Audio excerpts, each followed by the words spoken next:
আমার মনে হয় আমাদের প্রিয় হাদি ভাই মনে প্রাণে চাইতেন যে সে যেন শাহাদাত বরণ করে, কারণ তার মৃত্যুর পর যত লেখা বের হয়েছে কিংবা তার যত কবিতা বের হয়েছে এতে স্পষ্ট বোঝা যায় যে সে মনে প্রাণে চাইতো আল্লাহর কাছে যে সে যেন শাহাদাত বরণ করেন।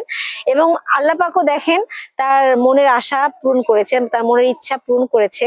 সে সত্যি শাহাদাত বরণ করেছে। এবং আমরা যদি ইসলামের পূর্বের ইতিহাস দেখতে পাই যে ওই সময় নবী রাসূলের যে সাহাবীগণরা ছিলেন তাদের মধ্যে যারা শাহাদাত বরণ করতে চাইতেন, ইচ্ছে পোষণ করতেন মনে মনে, সেই ইচ্ছা আল্লাহ পাক পূরণ করতেন। তো আমার মনে হয় হাদি ভাইয়েরও ইচ্ছা আল্লাহ পাক এভাবেই পূরণ করেছে।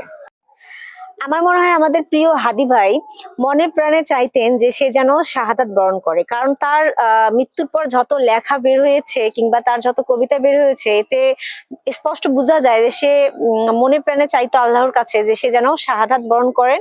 এবং আল্লাহ পাকও দেখেন তার মনের আশা পূরণ করেছে, তার মনের ইচ্ছা পূরণ করেছে।